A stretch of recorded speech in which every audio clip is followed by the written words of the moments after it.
My name is James. James Sunderland. Eddie. Eddie, okay. So, do you live here, Eddie? No. I'm not even from this town. It's just...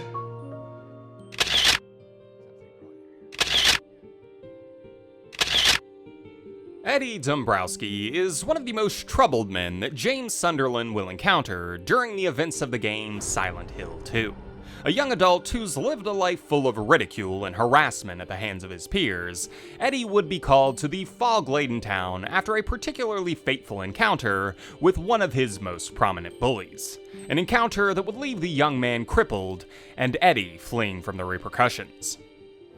Maybe I am nothing but a fat, disgusting piece of shit.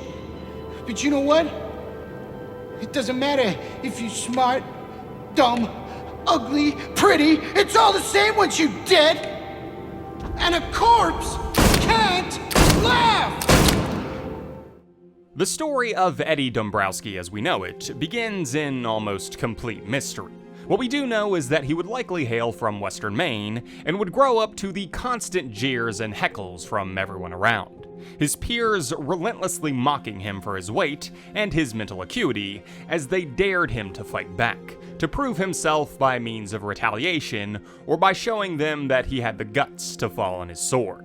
Two actions that Eddie would reject as he passively accepted that life had dealt him an impossible hand. However, as the years dragged on and the ceaseless belittling intensified, there was one bully who would finally push him to his breaking point. Eddie taking his father's revolver and going off to get his own brand of justice, taking the bully's dog and torturing it in a sick display of revenge. A hideous act that Eddie would find catharsis in, as the bully would discover the fruits of his labor. Yeah, I ran away after I killed that dog. But you know what? It was fun! It tried to chew its own guts up. Finally died all curled up in a ball. Then he came after me. I shot him too, right in the leg. He cried more than the dog.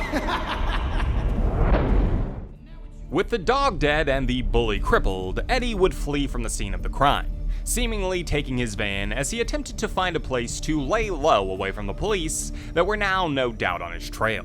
On his travels, he would stumble across a kindred soul who was also attempting to run from her own misfortunes, a young girl named Laura. The two linking up as either by her suggestion or the allure of the town's call, they would find themselves in Silent Hill, separating as Laura ran off in search of Mary and Eddie went to explore. However, as he stumbled his way through the desolate buildings, he would discover that this place was no mere ghost town. Monsters roamed the streets, and even worse, the most wicked of his detractors had somehow found a way to follow him here.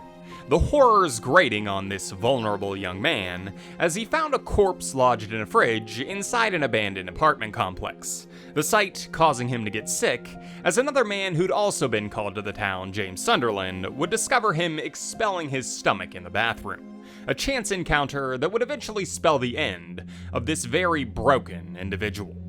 Eddie Dombrowski is one of the most disturbed men that can be found wandering the terrifying streets of this decaying town.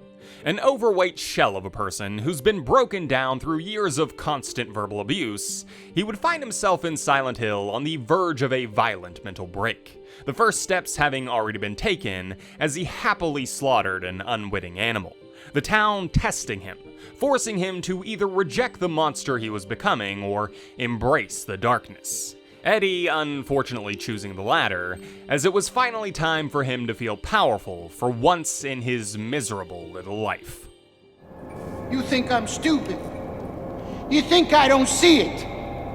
But you've been laughing at me all along. Ever since we first met. But you ain't laughing now, are you?